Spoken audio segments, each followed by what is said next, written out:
occurs to you.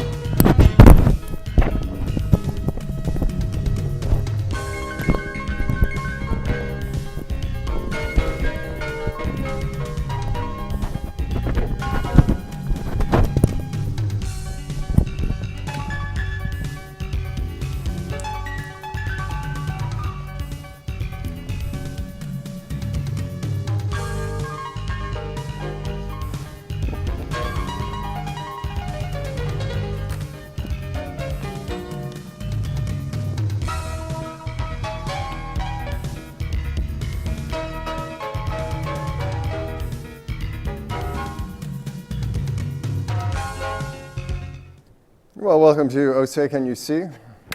My name is Mark Zapotowski, and over here we have Tyler, my impromptu panelist.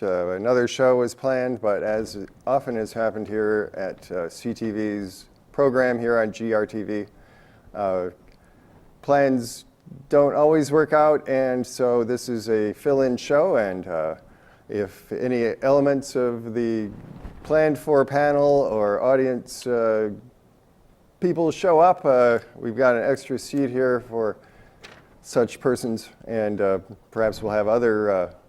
I thought this panelist was furloughed. That was the impression I was under. Missing in action. Okay. And we are, as I said, we're CTV, but we're also known as the Society for Economic Equality. And the Society for Economic Equality is over 20 years old. I'm not exactly how old it is, but it actually originated as a breakaway element of the American Socialist Labor Party in sometime in the early 1990s, and but it was certainly before 1993.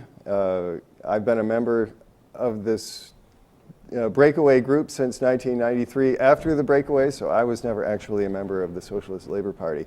We were founded by a well-known political activist, an actual socialist and member of the Socialist Labor Party, whose name was Frank Girard. And Frank Girard headed up the breakaway group when he and other members from the Grand Rapids group broke away because Frank raised some questions about a questionable election within the National Party, and immediately the National Party banged the gavel and threw Frank Girard and his Grand Rapids chapter out of the Socialist Labor Party.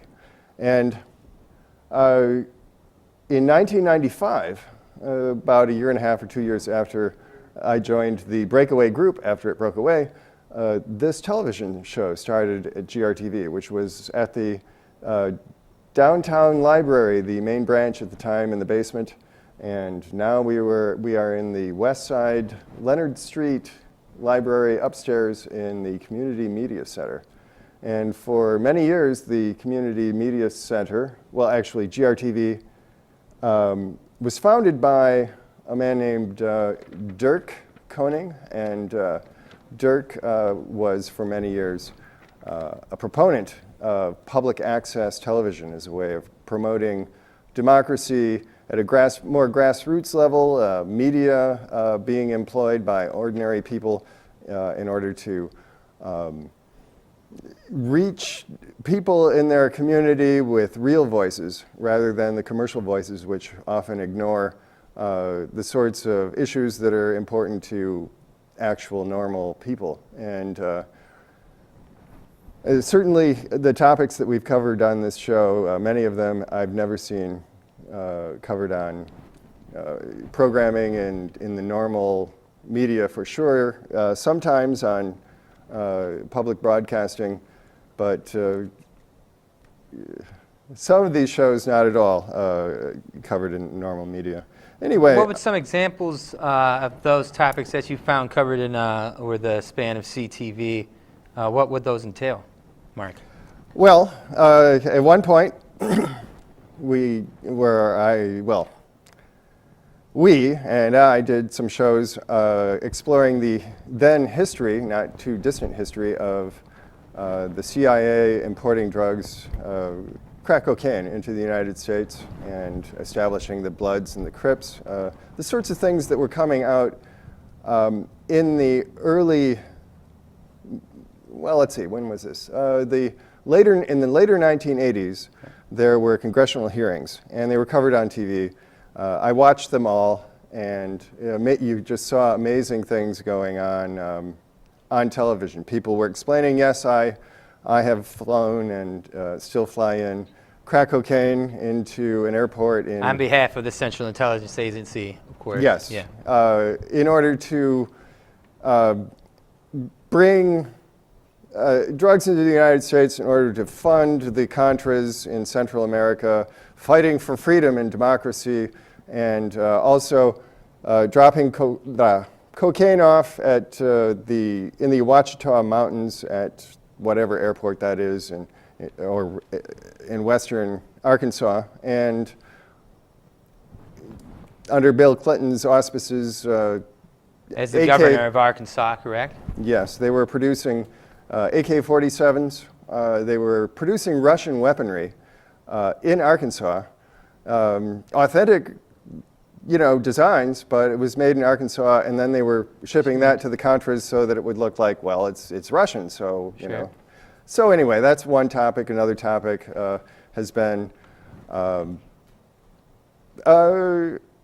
aliens, UFOs, exopolitics. There's an awful lot of books out there. There's been an explosion of internet material and conferences, and it's extremely underreported, and it's controversial within our own group to do such shows. But within our group, we're a kind of co-op of television producers, and people who actually produce shows get a kind of right to do, once we vote you in, you have a kind of franchise where people really can't tell you, other than by kicking you out of the group, which is really hard, what your show has to be, or can be, can't be. Within the CTV? Right. Within you guys' productions? Right. Have I been voted in yet? No. Would I have your vote, Mark? Perhaps, but see, it usually takes at least a year to Let's get get through at least this first show, and then we'll talk. Yeah. Well, another thing we talk about. We're discussing the various stories that CTV has covered throughout the years that have been Yes. gone, ignored, and utterly ignored by the corporate media. Well, not utterly ignored, but something Glossed that over or lied about on occasion. let's call it underreported. Underreported. It's sure. more and more difficult to be an average person in the United States. Manufacturing has leaked away viciously. While the U.S. went to war in this past 12 years, ever since 9/11, which we've also had many shows on as something that seems to be a blatant fake. Not that people didn't die, but how reasonable is it to think that Arabs got on planes and flew into buildings, and buildings collapsed, steel frame buildings, for the first time in history. Even though there have been steel frame buildings on fire for 30 hours, these buildings were on fire for a few minutes, and they collapsed. So and you'd besides say that, false flag. yes, false flag operation. But anyway, we had many shows on that topic, and that's not the specific topic tonight. However, I would say an important topic to begin to focus on, a way into it, is, well, what happened to the U.S. economy? We've done shows on that. Why is it that people can't get jobs? Why is it that, say, an engineer or a manager suddenly today, not just the factory worker who has not had a job for a long time, but a guy who's been managing at a mid-level, or even, in a corporation, cannot get a job today? They send out hundreds of applications. You've probably seen these sorts of stories, but something that I think should be more reported is that there's been a collapse in upper levels of what we used to call the upper middle class. People who were making hundreds of thousands of dollars suddenly this year are being told that they have to settle for $75,000. I happen to know someone who had been making a couple $100,000 a year, and suddenly he's got to make his own living on the internet without a company around him as a private consultant. He just looks things up for people and does what he can, and the price for doing that is plummeting. So this guy who maybe 3 years ago was making a couple $100,000 a year and made like $60,000 last year says he's going to be lucky if he makes $35,000 this year. And don't we see a lot of we see the current administration and a lot of other more major corporate media organizations are seem to be treating this like it's the new normal. Have you experienced seen a lot of that? You were saying your friend was making six figures, and now he's and people are expected to make. Well, I haven't heard. Or 35. I have not heard this reported at all. And this guy insists that this is something really happening because he knows other people that it's happened to. That there's been a sudden, in the past few months, this year, a collapse in what were considered these safe jobs. A collapse in the amount of money people are willing to pay for them. And there's all sorts of corporate assassination going on, meaning people get hired in from the outside to come in and get rid of people who've been there for 10 or 20 years and bring in people who are brand new. Do you have any idea why this is happening? Or I think it's because there was so much money. My personal theory, just listening to this and not having read about it because it's not being reported, is that so much money was lost when the big kablooey in the economy happened, when the banking jerks created these terrible products that then blew up in society's face, and then they kind of got their money back, but they're looking for new victims, and they don't really have new victims out there willing to go through that whole thing again in terms of investing in these sorts of things. And their model is that they always have to have ever greater, an acceleration of profits all the time. And there's no way that that's going to happen unless they cannibalize their own corporations. And one way to do that is start, axing these positions, cutting wages, telling people, well, you either take a 50% wage cut or salary cut, or leave, and since it all seems to be happening at once. So a lot of these, jumping back to you were talking about the factory worker or the manufacturing worker, a lot of those jobs, as we know, were outsourced to countries with cheaper labor standards, or just cheaper living standards. That you're saying that a lot of these upper management jobs aren't being outsourced so much as just evaporating? Is that what you're seeing or hearing? I'm not sure. This guy seems to be saying that they just seem to be evaporating, although the guy I was talking to, his name will be unmentioned at this moment. Maybe I can bring him on the show. But, sure, yeah. We've got an empty chair if you'd like to come down. But I'm sure there's outsourcing going on also, but there's some, and this is something that was predicted here on the show many times, is that if the factory people, or if the unskilled factory people lost their jobs, and then the skilled people in factories lost their jobs, and then all sorts of government cuts led to people losing their jobs. At some point, the logic is that there's this sort of balloon rising, and in order to keep the balloon rising, more and more people in society have to be thrown off the balloon. And I think that this cancer in society is eating society to the point where people that we thought were the winners and the people who were safe are being jettisoned off the balloon at a very fast rate now also. So I like that metaphor of the balloon rising. I read the other day that the average salary of a CEO at John Q. Company this is back in the 60s, made 20 times the salary of the average employee at that company, and that in the 50 years, gosh, it's been 50 years since the 60s, that actually has ballooned, if you will, up to, and I'm going to get this number wrong, but I'm sure you could easily find it on the internet, but in the 750 time, maybe 756 or 752 area. So does it seem like a lot of this money is being funneled up or something like that? When we started this show, the average CEO, I mean, this statistic, I've watched this change. If I remember correctly, 18 years ago when we started this show, people thought it was amazing that a CEO in the United States was making 50 times or something the average worker. And in Europe, it was like 16 times. And then a while back, like maybe 10 years ago, we were amazed that the average CEO was making 300 or 500 times as much as the average worker. And in Europe and in Japan, it was still only 30 times as much. Sure. And it wouldn't surprise me if it's 750 times or 1,000 times or whatever. It's all becoming meaningless. You know, there was a recent statistic that was announced. I heard it on NPR that for the first time since 1922,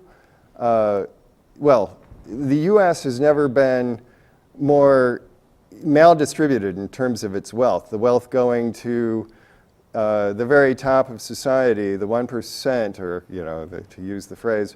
We'll borrow it. Yeah, it has not been this bad since 1922. And when I was a kid in elementary school and junior high school, it used to be talked about the strength of the United States was that it was such a vibrant society and it was a diamond-shaped society. And all societies that were nasty societies in the past had been these pyramids where there were huge numbers of peasants and people at the bottom. And as you went up, there were just a few people at the very top. And we've become that pyramidal society again, clearly. And so the strength of the United States has been frittered away. The economy has leaked away at an ever more accelerating pace, ever more accelerating since these wars have been such a distraction and such a waste of national attention while the national house has been burning, been frittered away, exported, the economy being exported, the productive economy. Well, why is that? I've got to say, and I think this is the first time in many decades that anyone has said this here in Grand Rapids, it's because I believe it was the early 70s, we had a debate in the United States about free trade and tariffs, and we eliminated tariff walls that had protected the wonderful productive capacity of the United States ever since its founding, essentially. We imported things that we couldn't make ourselves. And because we made so much ourselves and we have so many resources within the United States, we were able to produce the world's most affluent society, bar none. It wasn't just that we or the rest of the world had bombed itself into oblivion. It was that something had been built up over many years. And over a few years, over a few decades, it's been frittered away because what we could have built ourselves, we had fewer and fewer people making here because more and more of it was made in other places and more investment that should have been made here was made by Americans in these other places. And that is why your bank account will only give you like 0.1% interest or something. It's because no one invests in the United States. Pick up the Wall Street Journal.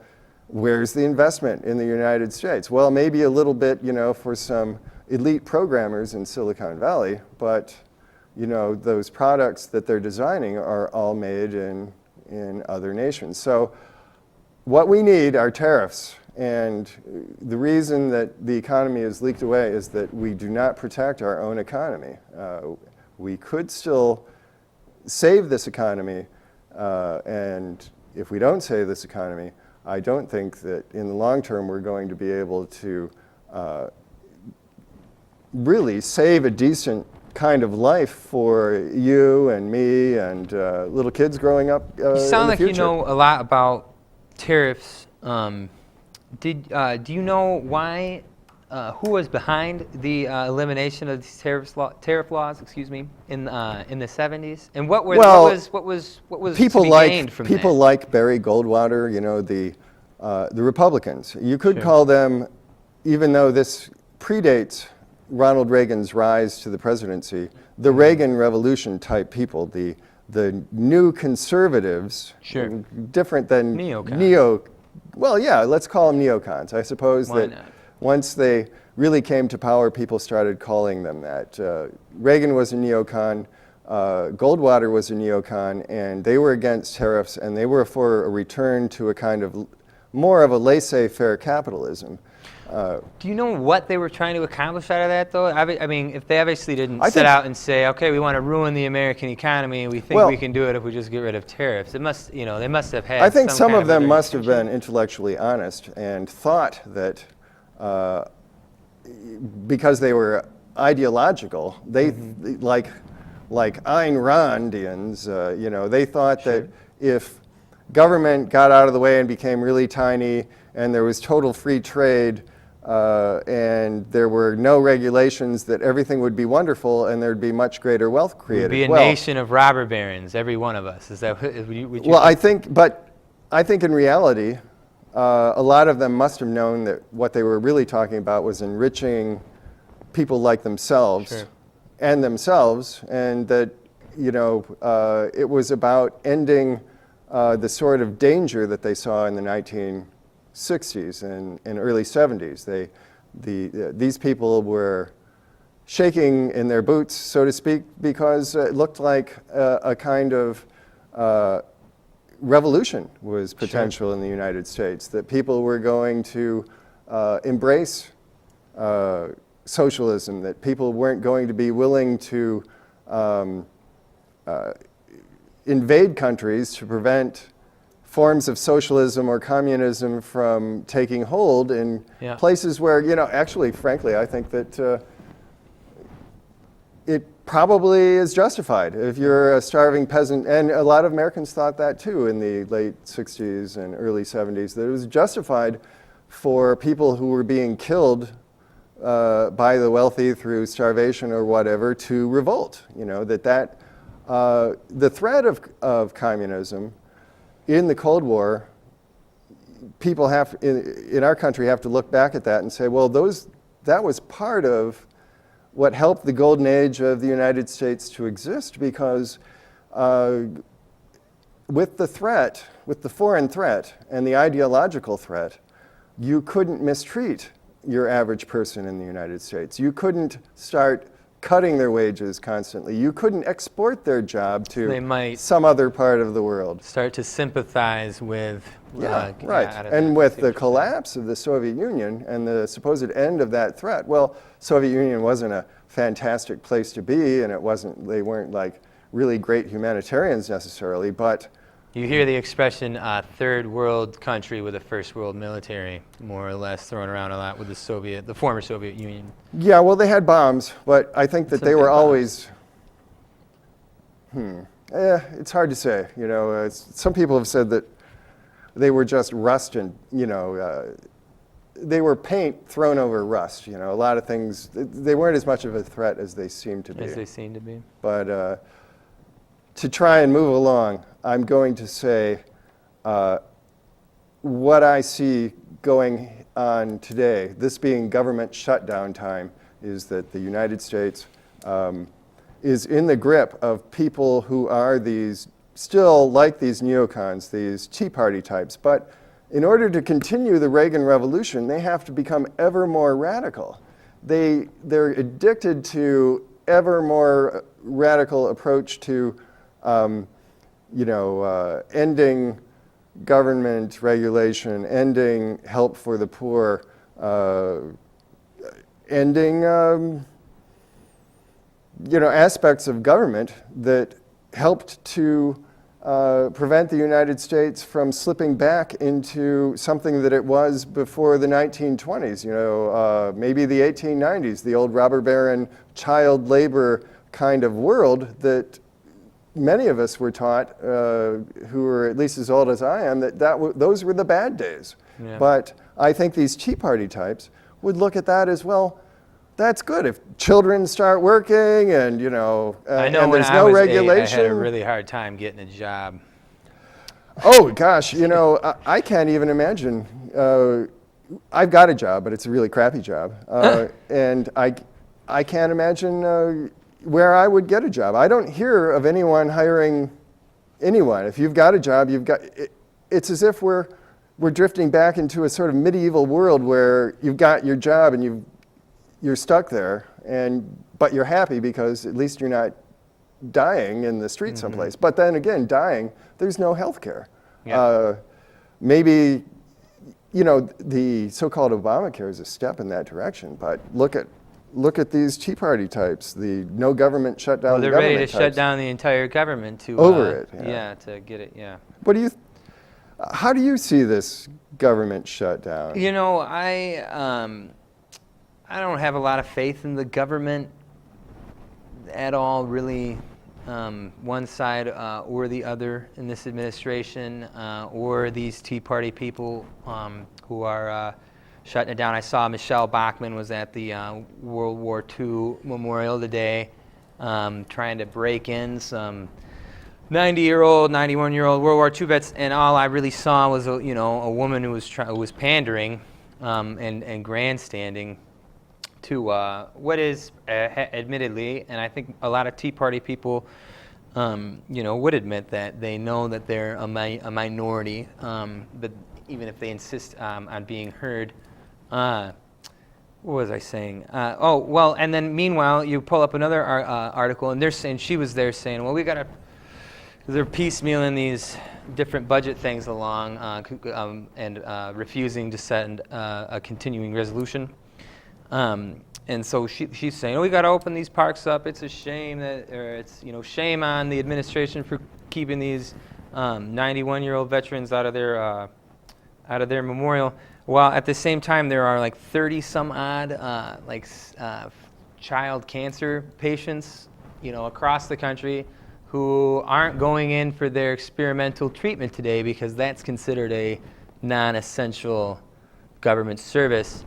So they're ready to, essentially, when you look at it that way, these people are, maybe they're not killing these kids, the cancer's killing these kids, but they're certainly prepared to deny these children treatment over something that was already passed. And regardless of how you feel about the law, it was passed. Some people say it was rammed down the throats, but it was passed in the House, it was voted through on the Senate, the President signed it into law, everybody made a big fuss about it and went to the Supreme Court, and at the last minute, and then everybody said, the Supreme Court's going to strike it down, all these Tea Party folks. John Roberts going to strike it down, John Roberts going to strike it down. And then as soon as they said, nope, this is constitutional, then they said, they must blackmail, people, conspiracy, not to knock conspiracies, because I subscribe to a lot of them. But then all of a sudden they had all the faith in the Supreme Court until the Supreme Court disagreed with them. And, like it or not, it is the law. And I just feel like, I don't have faith in any of these people. I don't know what words I'm allowed to say on public access, so I'm just not going to say them. But I really don't like the government, regardless of if you have a D or an R after your name. And I think that the solution to this health care thing would be to go ahead and let it keep going. And if it really is such an awful law, like these people seem to think it is, then people will wake up and realize it. And the great thing about this country is that you can change laws after the fact if you have enough support behind it without having to shut the entire government down to do it. Does that make any sense? Did that make any sense? Sure. The Tea Party types, the Republicans, they made the election this last time around, the presidential year election. They framed it around Obamacare, and then he got reelected. So they said this will be a referendum on Obamacare. So they lost the referendum. And now, I think that what we're seeing is that they have become this Tea Party wing of the Republican Party, essentially like neo-Confederates. It's like they would rather not have a United States if they don't get the United States that they want because they're not in the majority. It seems like you're saying what I've thought all along, and is a problem on both sides, is that people don't realize it's all our country. It's everybody's America. It's not We're just a- my America. It's not just we're your a America. community. We're a community. We have to get along, and no one is even trying to get along right now. They're trying to. Everybody wants to be right, and it's ruining it's ruining the country. Well, I think the blame is with the Tea Party. I have to say Yeah. that I don't think the blame is with the president in this case. I am glad that the president is saying that this is a kind of a ridiculous blackmail moment. Mm-hmm. And if he's going to, if they're blaming him for not negotiating on something that's already been settled, I think he's in the right. I think that people need to look at this and look at the damage that these people are doing to the government and wonder if that's not really the objective, to destroy the community that we have because they don't like it anymore. Almost like if I can't have the country I want, none of us are going to have a country, is what you see them kind of doing. Well, Grandstanding, puffing Rick up Perry, their Governor of Texas? the intellectually very challenged, perhaps one might say retarded person, who was governor of Texas. I'm not sure if he is anymore. He still is, and you know what his wife said the other day? What? Interesting aside, that she believes in a woman's right to choose. And the reporter, as regards to abortion, and the reporter said it was a puff piece, and he said, "I'm sorry, I think you might be inadvertently making the news. Do you want to rephrase what you just said?" And she said, "No, I think, the decision rests with him," which is totally at odds with her husband's administration in Texas. But anyway, yes, Rick Perry. Well, Rick Perry, I think it was late 2007, as part of the 2008 maneuverings to get the nomination for president, this is when people still thought that he was someone who might be the Republican nominee. He Before had his oops actually said in those early days of his ill-fated campaign, perhaps before he quite seriously thought about his campaign. Anyway, he was saying that perhaps Texas should secede from the United States, and it seemed like a serious statement. Well, and out of any state to take seriously about secession threats, it's Texas, because they actually, when they were admitted to the Union, have it written into their state constitution and their agreement of being admitted to the Union that they're allowed to secede at any time. No other state has that in writing with the United States government anywhere. And it would obviously probably prove pretty impractical in today's society, but there actually would be, if anybody, you can look that up. It's in their state constitution. Well, I know that a part of this legacy of their coming into the United States is that one of the conditions of entry into the United States from Texas's side of things was that they are the only state in the United States allowed to have their own Navy and their own Army. Yeah. I'm not sure if they have their own Navy at this point, but What they do have, which is a lot more practical in modern society, if we want to use that term loosely, is their own power grid. The entire West Coast, I'm not sure where it breaks, is on power grid West Coast or whatever it is, and then the Eastern Seaboard has a power grid, and then Texas has its own. So logistically speaking, they, that's interesting because there was that Enron Corporation that arose in Texas and went kablooey. Well, Enron... When they went kablooey, they were actually the 8th biggest corporation in the world. I was very young when that happened, and I did not realize why it was such a big deal, and they were so crooked at the top. I remember that because I remember everybody saying they should go to jail, they should go to jail. Well, and surprise, that no one corporation was responsible for all sorts of predatory practices that were causing energy shortages in California. They were producing blackouts. Yes, they were manufacturing brownouts, now I recall. Yeah, and they were doing this just to increase, drive up demand. drive up the demand, drive up the price of their own product. But it's amazing that somehow that wasn't illegal, but it was some of the nastiest stuff you could possibly imagine to do because you're affecting. It affected the state of California's economy. It went into recession. So here you have types that, community be damned, my way or the highway. I'm going to make my profit, and if it destroys society or causes recession, so be it, because they don't believe in community. They don't believe in regulation. They don't believe in fairness. And the funny thing is, I think if you were to ask almost anybody on the board of one of these predatory corporations or at the helm of it, any of the CEOs, you could hook them up to a lie detector test. And I bet 9 out of 10, a lot of them they say are sociopaths, whatever you want to give, however much credence you want to give to that. But I think that if you asked them if they believed in doing all that, most of them would honestly tell you, no, they don't want to. They want to give back to the community. They want to do this, that, and the other. But I think that there's something that more credence needs to be given to. You've heard of the mob mentality, which is a phenomenon that happens where a person, where a group will commit heinous acts that an individual would never be capable of deciding to do on their own. And sociologists have studied this phenomenon for years.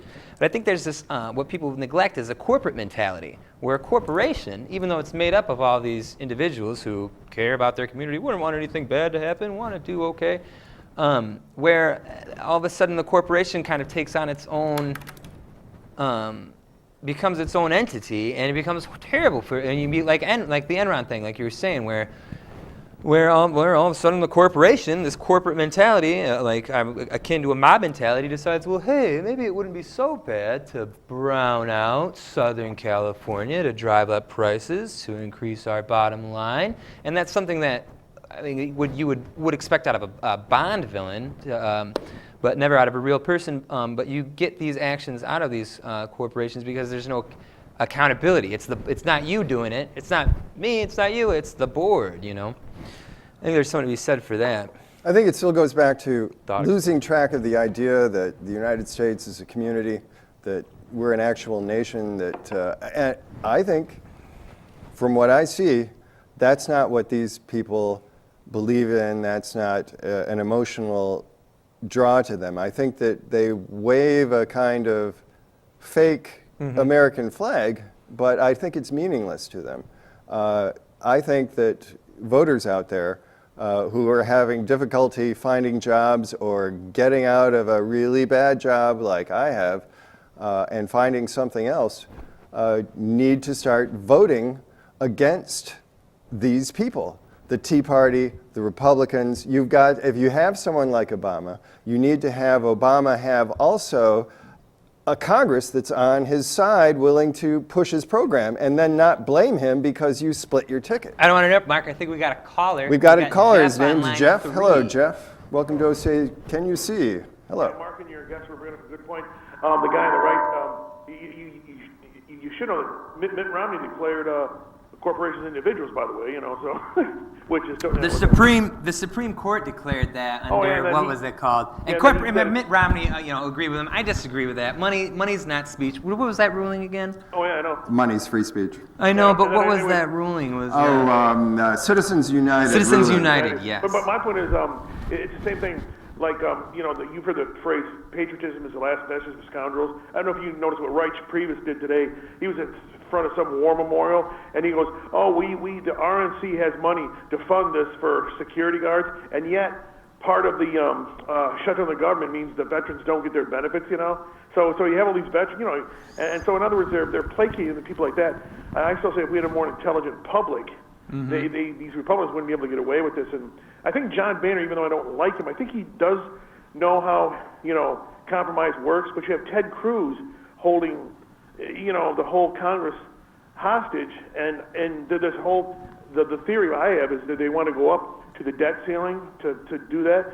But in the entire history of this country, I don't think they've always increased the debt ceiling, And I think in the end they're going to, but like you said, I think a lot of these Tea Party types don't believe in the federal government, and they want to go state by state like this. Ted Cruz and your guest mentioned earlier, Texas has their own secession, and so I think in other words, the moderate Republicans have to come and say to Ted, hey, Ted, you're going to do this, and I do think they will. I think what they're doing right now with the shutdown of the government was just the first thing, but they are so unpopular with the American people, these Tea Party Republicans, and so I think, hopefully they'll come to their senses, get Ted Cruz under control, and pass the debt ceiling. One last thing before you comment, I've noticed the last few Tuesdays you're supposed to show replays, and they haven't been on. I just wondered what's going on with that on Tuesdays at 6 p.m. So. Are you saying that they're not running on Tuesdays? I think We lost him. I think perhaps he said that the reruns aren't running. I have an interesting thing I read on the internet today. If you take all the vowels out of Reince Priebus's name, all you're left with is RNC PRBS. Isn't that interesting? Well, thank you, Jeff, for your call. Thanks for the call, Jeff. We've got quite an echo going on in here. The call's over. Perhaps the echo is related to the line still being open or something. But Could be. anyway, I think that what's going on is that you have people who really imagine that getting government off our backs means perhaps even ending the kind of constitutional arrangement that we've had for 250 years.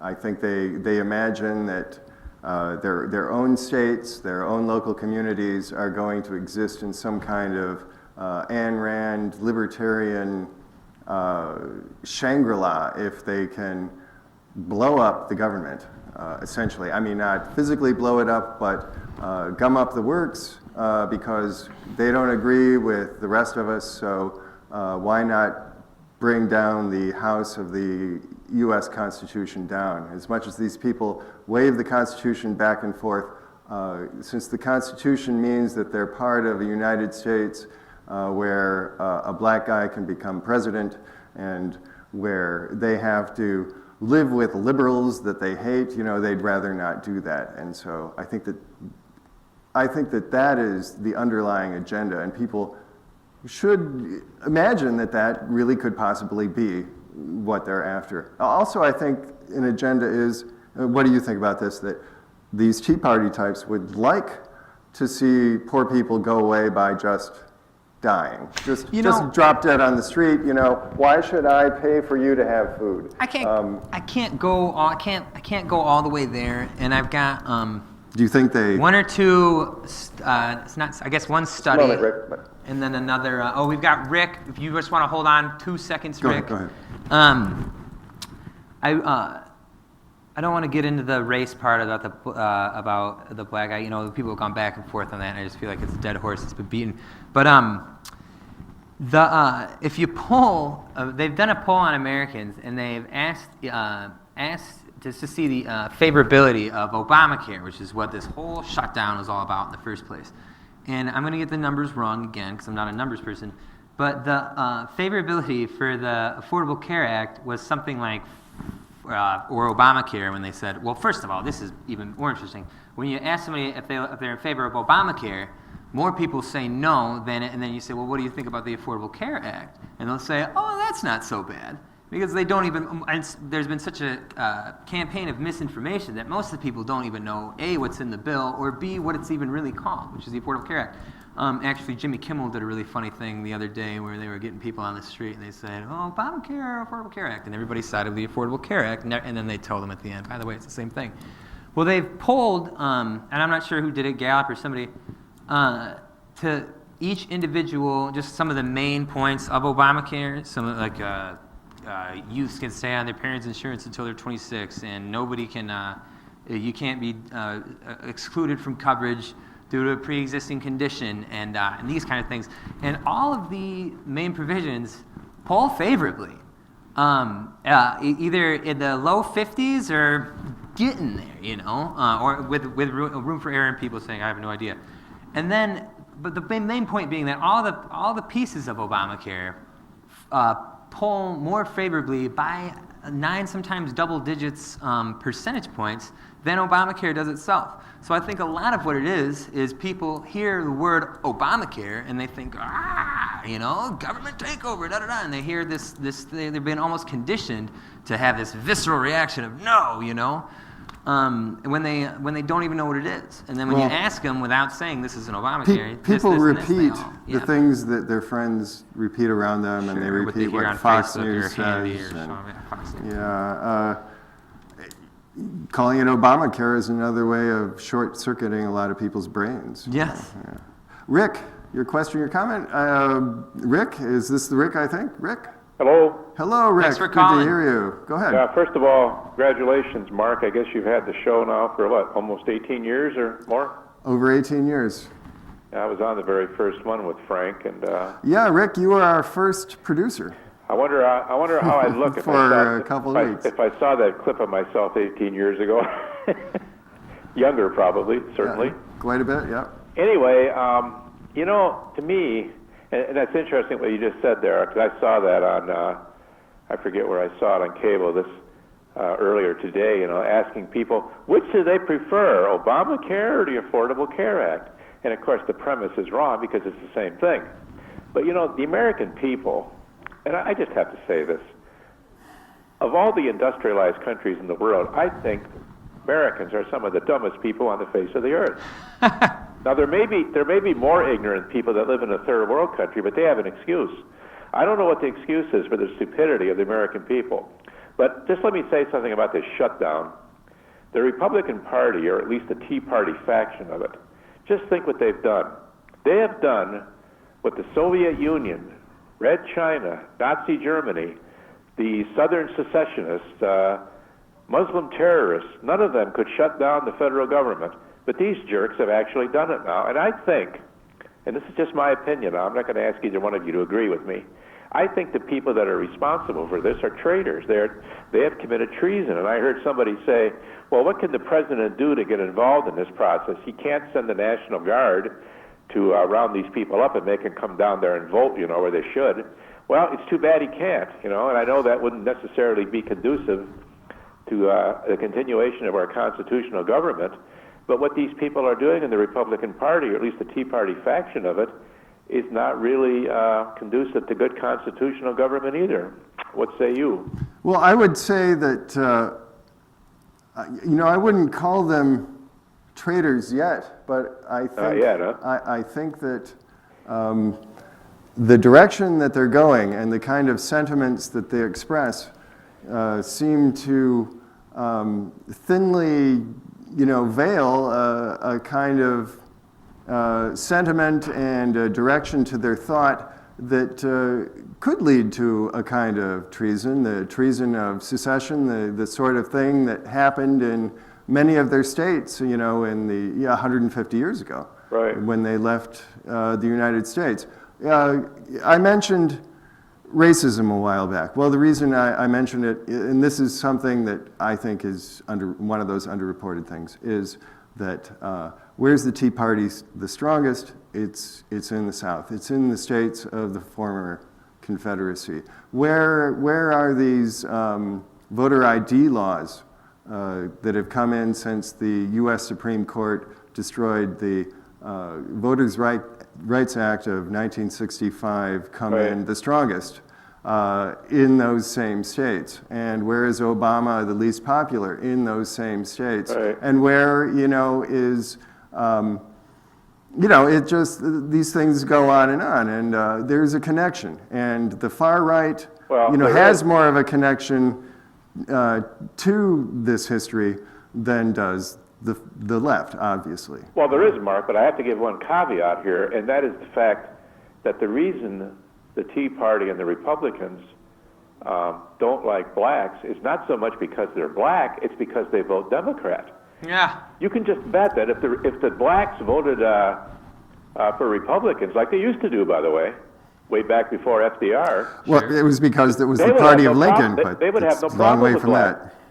What's that? I'm sorry, I interrupted you. Well, I was just going to say, I don't think it's racism per se. They will use racism to stir up the rednecks in the South. And I think you're onto something there. I think they've done that. And yeah. I think we might be talking about two different things in that, I think Rick is talking about Republican leadership, the actual RNC and the big wigs, the people in charge of winning those guys' elections.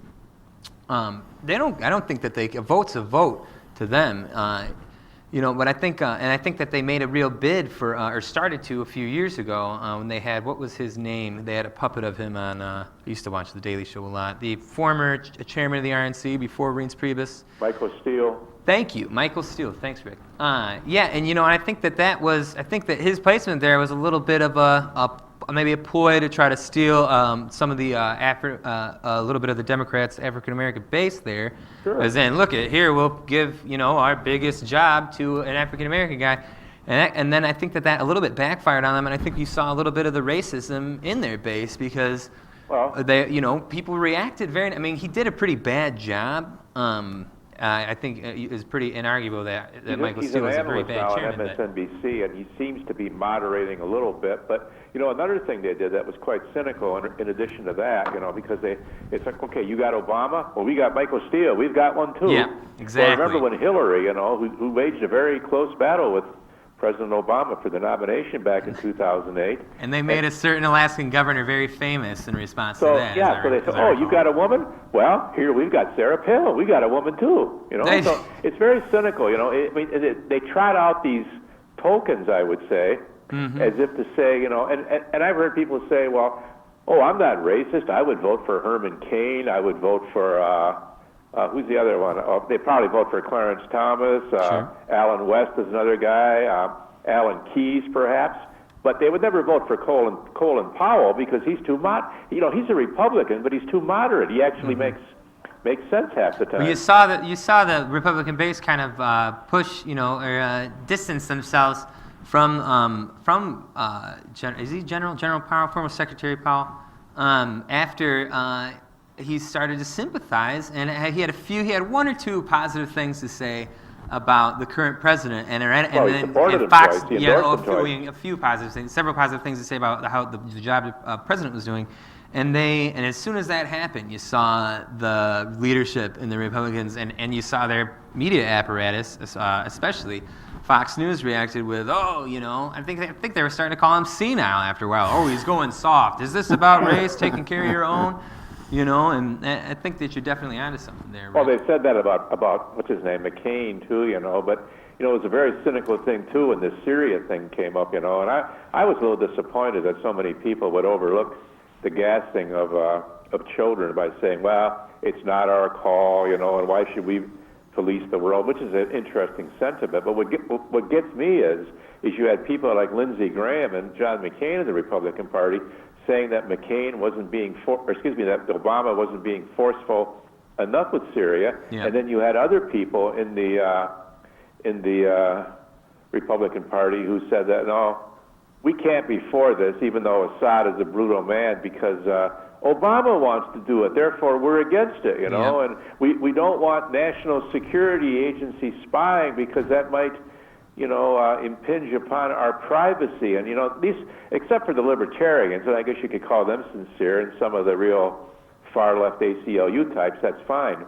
But there seemed to be almost an unholy alliance between the far left and the far right saying, we don't want anybody spying, even if we catch some terrorists. We don't want to bomb Syria, even though he's gassing children. And I think that's unfortunate. Well, it seems that President Obama's original big sin was that he, according to the Tea Party Republicans, or the Republicans in general, is that he used federal money to prevent what looked like a cascading collapse of the economy, like what happened in the 1930s. And these people look at what happened in the 1930s, and government then,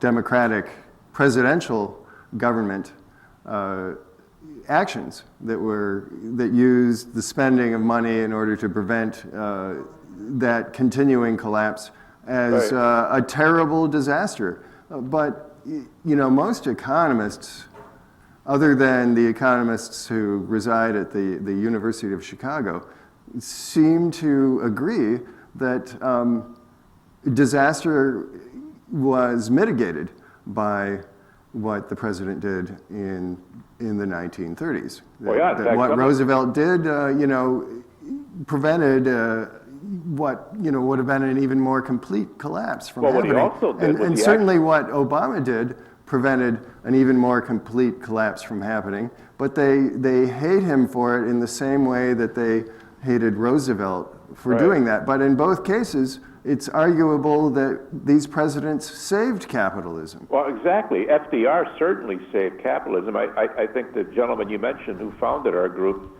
Frank Girard made that point that Roosevelt was no socialist, far from it. He preserved capitalism. And the interesting thing is, too, I saw an article in the Grand Rapids Press several years ago that shows, according to the economic indices, and there's no arguing about this, that business does much better under Democratic administrations than it does under Republicans. And yet, many people in the business community have such an ideological, almost religious affinity to Republicans, they just ignore those. They ignore that data. I think that's what it is. It's become a kind of cult, a kind of, Ayn Randian cult of extreme version of capitalism that throws us back to the, robber baron kind of period. Right. And these people are not going to thrive in that period. They imagine that they're going to thrive in that period, but you're talking about the loss of large market infrastructure, roads, highways, Look at how capitalism is thriving right now. The stock market is through the roof. Corporate profits are through the roof. There's more billionaires, and you've mentioned the disparity between the average worker and the CEO, and their tax rates are lower than they've ever been. If Obama is a socialist, he's doing a very poor job of it.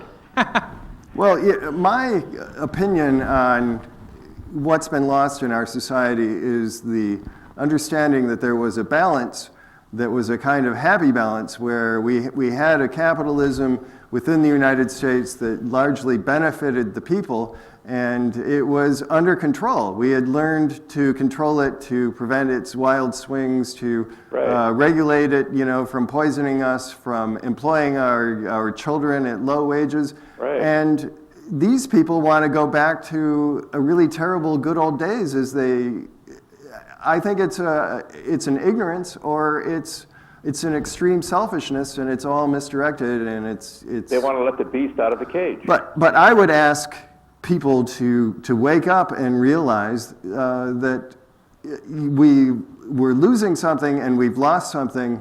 It's not necessarily irretrievable. This world economy, this laissez-faire imaginings, that through the ballot, these things can be reversed. Sanity can be regained before we destroy the country, before we continue to destroy our own lives, for most of us. We need more Bernie Sanders in office. And, I'll let my guest, Tyler, make some comments, because I've been talking again for a while. I think